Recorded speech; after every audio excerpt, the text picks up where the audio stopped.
Today we're sitting down with John Tamngin. He is the current Chelan County Veteran Service Officer located at 428 Arando Street in Wenatchee. Welcome, John. Thank you. John, could you give us a little background on yourself? Yes, absolutely. Yes, thank you, Howard. My name is John Tamngin.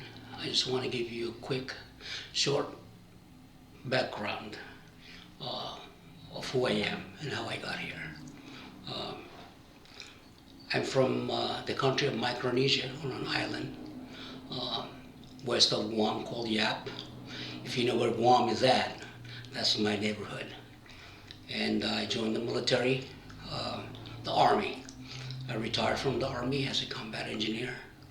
I served in 2 tours in Germany and various tours stateside. I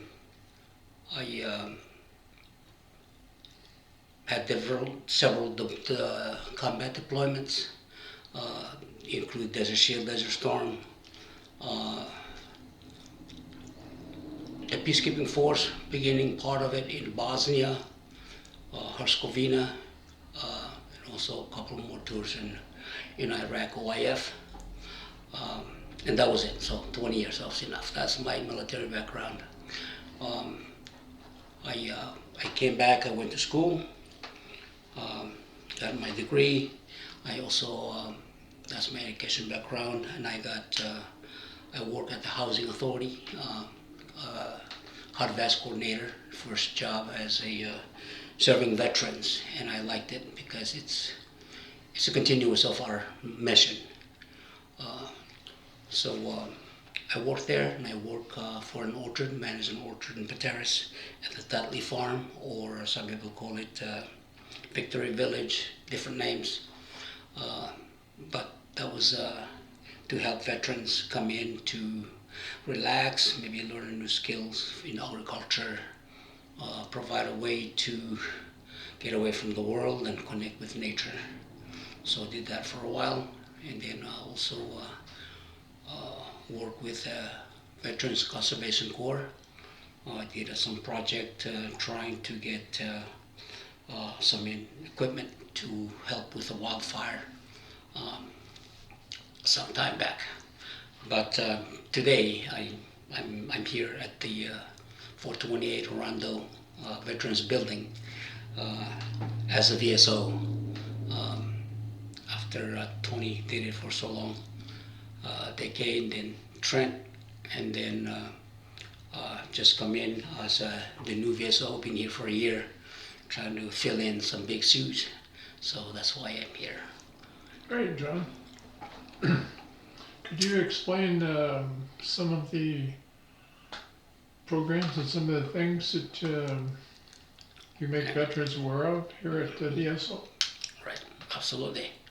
So with this building, you just finished being renovated. It looks brand new. It's more. That's beautiful. Yep. Fresh paint, fresh floor, roof, everything. We have a nice ramp to accommodate those that. Yep. Boy, that's an excellent ramp compared to what it used to be. Absolutely. And so, so the facility is great. But one thing I want to explain to veterans, I want them to be clear, is that this office is not a VA building. It's not a VA office. This office is a county office. And I don't work for the VA. I get paid by the county. The county pays me, and my boss is from the county. And so I want all the veterans to know that this is a friendly place to come to. It's not a government building. It's not a VA building. We're all on the same side, and we are fighting for veterans in here against the VA. So I want everybody to relax and come in. Yeah, there's some challenges ahead, and we'll guide you as much as we can through the process of finishing claims and doing what we need to do. But we're all on the same side, and at the end of the day, we hope that all veterans get compensated for their disability, for their services. Yeah. John, could you tell me some of the things that a veteran, if they're the first time coming into the VSO, can you tell me some of the documents that they need to bring that will expedite their process? Absolutely. Thanks, Howard.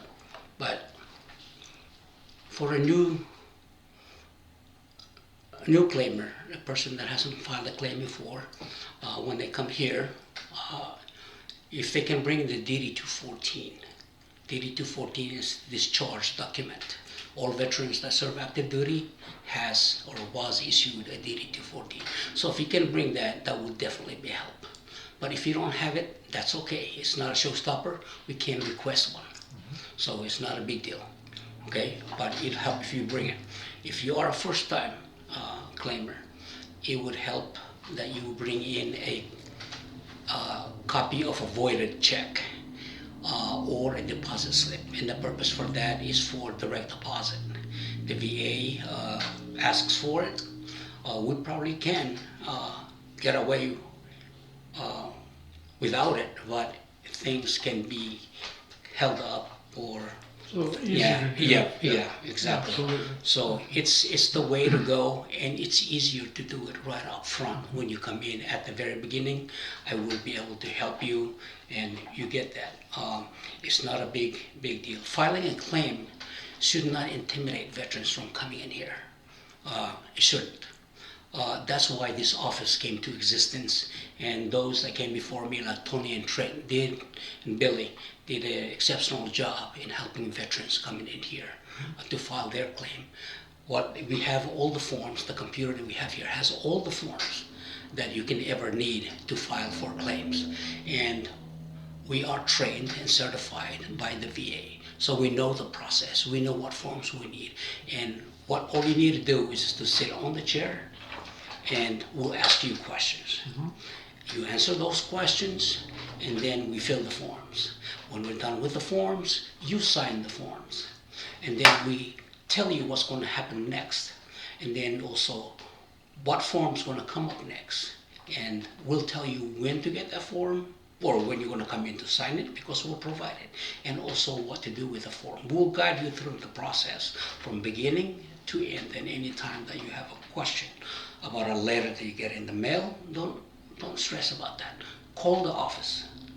I will get you an answer. I will explain to you what that is, and if I can't, I will find out. I will call the VA and personally get an answer for you. So there should be no stress for anybody coming in here. All the volume of work is reduced. All you have to do is sit in the chair. I'll get you a bottle of water, simple as that. And then we can chat. You can tell me how did you get injured, all the disabilities that you have. We'll talk about the documents that we would need, like maybe counseling, medical, some records, personal statements, certain things that we would need to strengthen our claim, if you would. Then we go out and get those things, or like for example, a hearing test for hearing loss and ringing in the ear, tinnitus. So those are things that we tell veterans to go get. We can't get those for you, but you can get them. And so it's a teamwork thing, but we will guide you through the process from beginning to end. So you're pretty much a liaison between the veteran and the VA then. You help them navigate the paperwork entanglements, I guess is a good word, Yes. for lack of a better one. But yes, so in no way are you part of the VA. You are a liaison for the veteran to the VA. Yeah. Right. John, can you maybe share with us a little bit some of the programs that are available through the VSO here that you can give the veterans information, whether they're seeking some counseling or maybe some assistance in job training or Right. Those type of areas? Are there programs available here that you can share with them? Yes, there are different resources out here in the community. For example, there's like on different programs out here, like SSVF, Support Services for Veteran Families. And those guys kind of like work with the people that are on the verge of homelessness or homelessness. They have funding or hotel or certain things. They also work with the Hot Vest program or a case manager trying to get him on a housing voucher. Housing voucher, they get you a voucher for like affordable housing, and you only pay so much from your income for your housing. So those two come together, and they provide those services. We also have bunker. Bunker helps with so many different things, like from assistance, small financial assistance to certain things. I can't really go into that. I don't really know And they have specifically. a pretty nice food pantry down there Yep. too. In case you've got a little grumble in your little stomach, they can fix you up with a box of food, and just to get a hold of them people down there at NCW Vets serving vets. Yep, absolutely. Food pantry. There's a Veterans Hall. They do coffee every Tuesday, and also not just coffee, but I find that it's very good place to connect with veterans. Know that you are not alone. There's others like you that are in the community. And they're all ages too. I mean, it's just not younger vets. It's Vietnam era vets. Yep.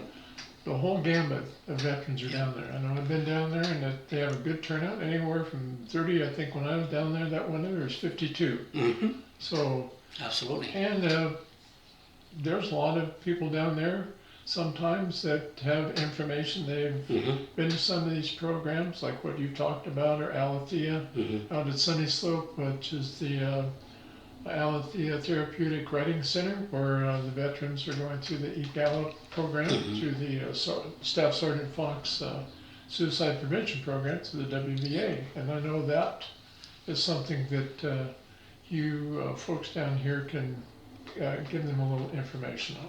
That's absolutely right. I mean, you're absolutely right. There's a Staff Sergeant Fox program that you were talking about. There's also the acupuncture.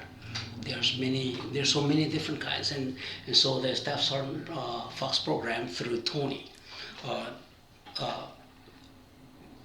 If somebody's interested, all you have to do is just come and see Tony and ask him about the program. And also, I work with Tony also. So we are interconnected in so many different ways, and we know who to talk to or call. Also, the work source. I know one of the veterans had shared about the Warrior Path organization, Right. and also about I can't remember what the institute is down in Colorado that deals with traumatic brain injuries for veterans. Yeah. And these are resources that are available to veterans, but the VA seemingly has a difficult time communicating that to them. So Right. this Yeah. is a good place for the veterans to come down here if you're suffering from mental health issues or traumatic brain injury or those type of things. If you're coming in to do a claim, Right. you can come and talk with John, or you can and go over and talk with Tony or John about these programs and things that will help you on your path to better recovery. Absolutely. One thing I want to mention too, Howard, is also the outreach. I do outreach in Chelan and Manson every third Friday of the month. In Chelan and Manson, and those are the only two places I've been going to so far. Now, where do you go up there, John? The location you go to? When I go to Chelan, I go from 9 to 10:30 at the Company Creek Pizza. Okay. And then I go to Manson and from 11 to 12:30 at the State Park building in Manson. Right. That's where trying to make it easier for veterans. So if they can't, they have a hard time coming down to Wenatchee. I'm bringing the service up to them out there, an opportunity, and I would like to do that more in other areas, like for example, Eniat and what's the Ardenvohr area, Right. and also one other place out here is Casimir and Leavenworth, and I think that will cover the county pretty much in all directions as far as outreach. And that would be nice. I mean, you're actually getting out, because there's a lot of people that they can't get in here to Wenatchee Mhm. in a timely manner to Yep. come and see us. So if you're out there on these certain days, and if they're, once you get these programs established in these other places, then they can contact here to see when you're going to be available in different Yep. places. And that, I think that's even better, you know, because you're going the extra step, Chelan County is, and yourself to serve veterans. I also want to add that one of the things that I want to do is just to, through your program, through this video, hoping to reach as many people as we can, because I know that there are so many different, I would say, veterans with different needs out there, and that some are being met, some are not, and some could be better served. And the ones that we normally meet here at the office are the ones that come for a disability, physical disability or something like that. But as they grow older, progressively getting older, they get into like assisted living or homebound, um, like maybe assisted living in different places, like independent or some assistance, or like the memory care, different levels of need. And those are veterans that we can still help. We just don't have the resources yet, and we're still striving to do that. I would like to get that. One area also is the spouses of veterans. There may be some things that they could, I don't know, but that's why it's really important to get all the veterans, especially the Vietnam veterans that are getting older, and maybe they never came because they don't know about the office, or they're afraid to ask for help, or And don't be afraid. I mean, yeah. you're here. All they need to do is make the effort, you know, to reach out on the phone first if they have any questions. And I've had a lot of experience down here, and the people are friendly. This is a place. If you're a veteran, you're welcome. Yep. And from the time you come in the front door, everybody here is here to help you Yep. and do whatever they can to either provide information on resources or help you with your claim, like you, John, or Tony, to offer what's available through the WDVA Right. in Washington State. Right. So, and I hear it from veterans says, well, I've dealt with the VA before and I'm tired of it and I'm not going to do it anymore. Well, for sure, if you don't reach out and you don't make the effort, then you're going to be in right where you are. You're not going to be able to progress forward. Yep. And these programs are out there. Yep. All you need to do is come and be aware and talk with you. And Yes, I haven't said anything about Anna, but Anna is certified, trained by the fully qualified assistant VSO. She's the admin tech right now.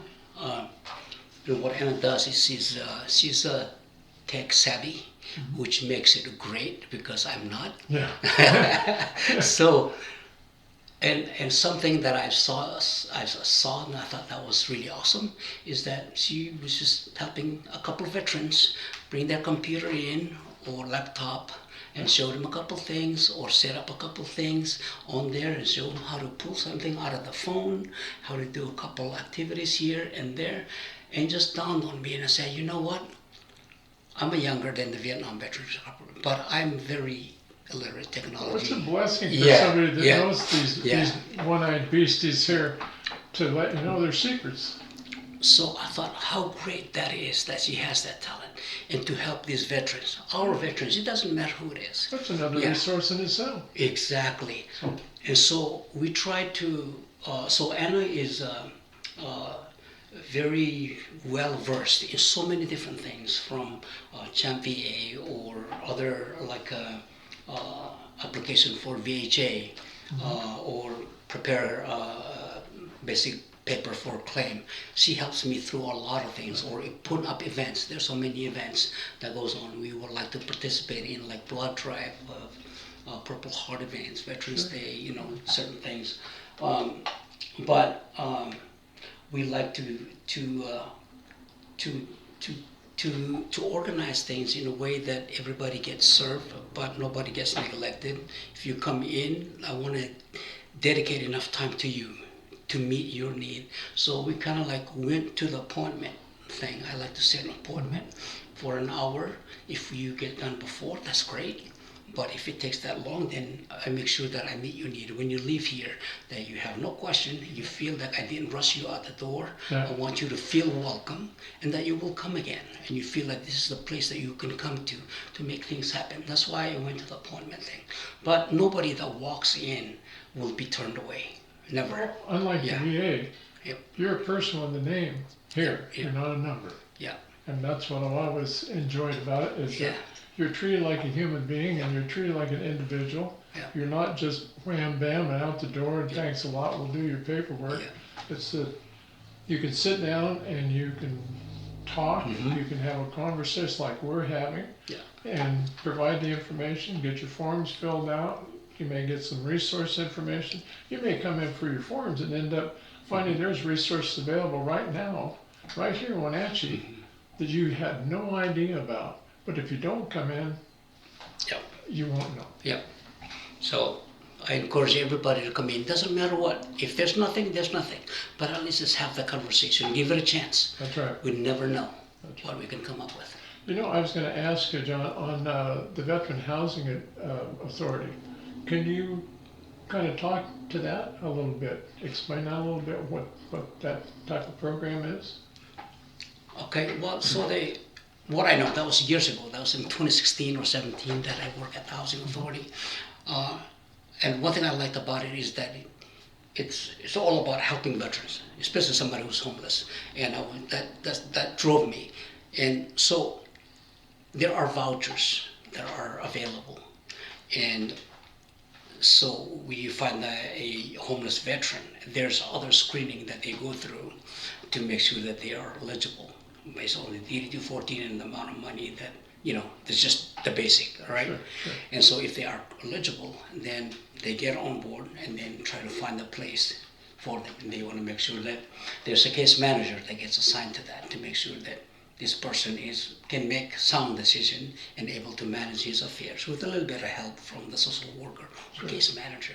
And then they find the house, a place. When I was at the Housing Authority, I was hunting apartments.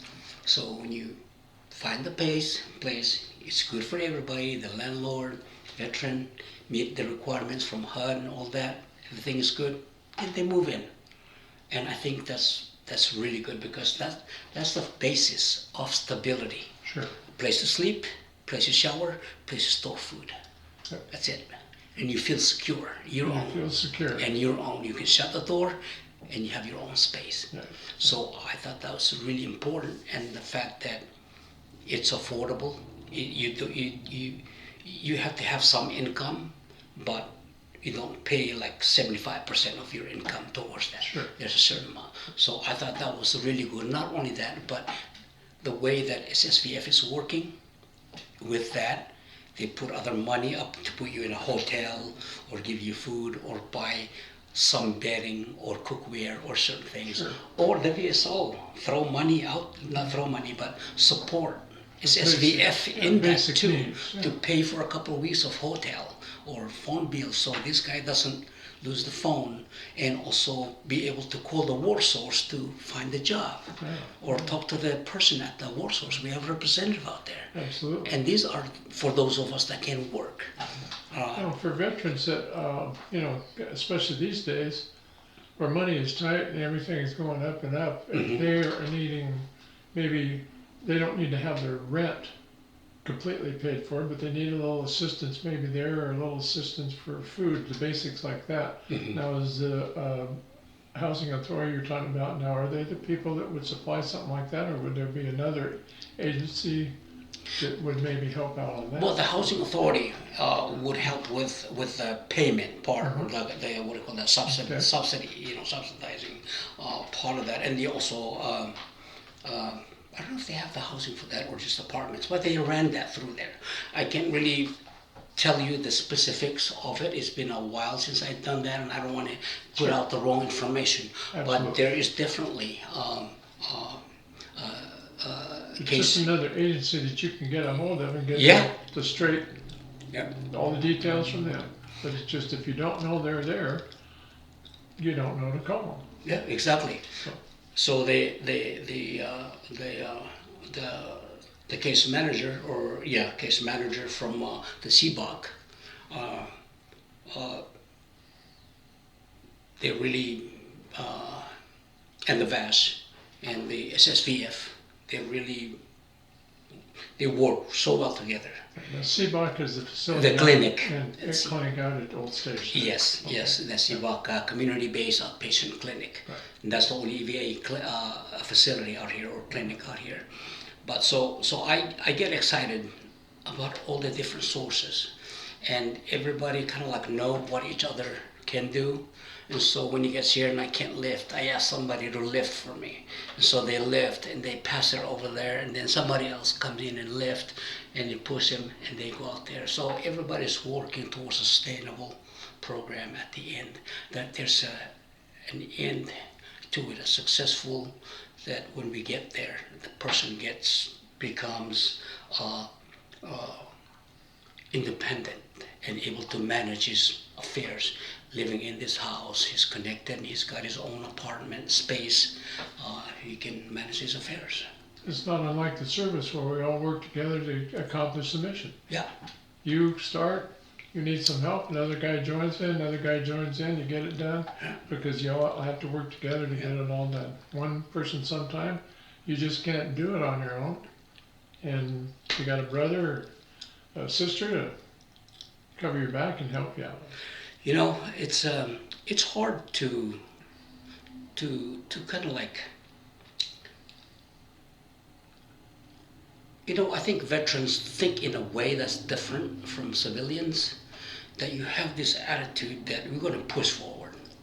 No matter what, we No can matter do it. what. It's the can-do attitude. And, it doesn't matter, and we have our pride, because we have teams and we have squads, and we're always competing in our military against each other. Right. MOS has branches and things like that, so it's always about moving forward and being strongman, and be independent. And My dad used to tell me, Big Red One, he said, no mission too difficult, no sacrifice too great, duty first. there you go. Amen. Amen. And that attitude stays. Yeah, just because the DD 214 gets signed, that doesn't mean that we were dismissed from our duties. Yeah. Our duties are in here, and we're soldiers until we take our last breath. Yeah. And we're serving our country just as like we did in uniform. So, sometimes I wish that we'd understand too that we're in a different place now. There's no war going on. And if we need help, it's okay to ask for help. And you're not asking anybody, you're asking your fellow brothers and sisters. The VSO office, I don't consider myself above anybody. I'm a team member. And so does everybody that walk in here. And everybody that comes in here, don't think that you're asking for a handout. You're asking for something that you have earned with your service and you deserve because of that. Right. And so, I hear too many veterans say, well, I don't want a gimme. I don't want a handout. I don't want something I don't deserve. If you served in uniform, our country, you sacrificed, then you absolutely have earned what you deserve. I want to tell the veterans to come in. It doesn't matter. We all have different needs. We all need to lean on each other when we can, and also, this is a veterans building. The service here is free for all veterans, and the county put this together, and this is one of the best investment. Yeah, I have to commend Chelan County. Boy, they spared no dollar Yeah. in remodeling this, because I knew what it looked like before, and it looked like an old frat house. Yeah. But now, like you said, it's a beautiful facility, and come on in. Yeah. Come on in and see the facility and meet the people and see what's available. And if you're looking to file a claim or you're looking to find some information, then come in. That's all you got to do. It's That's pretty easy, right? That's it. So that's it. Please come in. Please come in and find out where we can go from here. Great. Well, John, thanks very much. I just really enjoyed this chat, and I hope it was very informative for any veterans that are out there that are looking to come in, and maybe had seen the place and go, well, I don't know what that is, or I don't know whether I want to come in. You know, people down here don't bite. I mean, they're friendly, they're here to help, and yeah, come on in. Awesome. Thank you, Yeti. Thank you.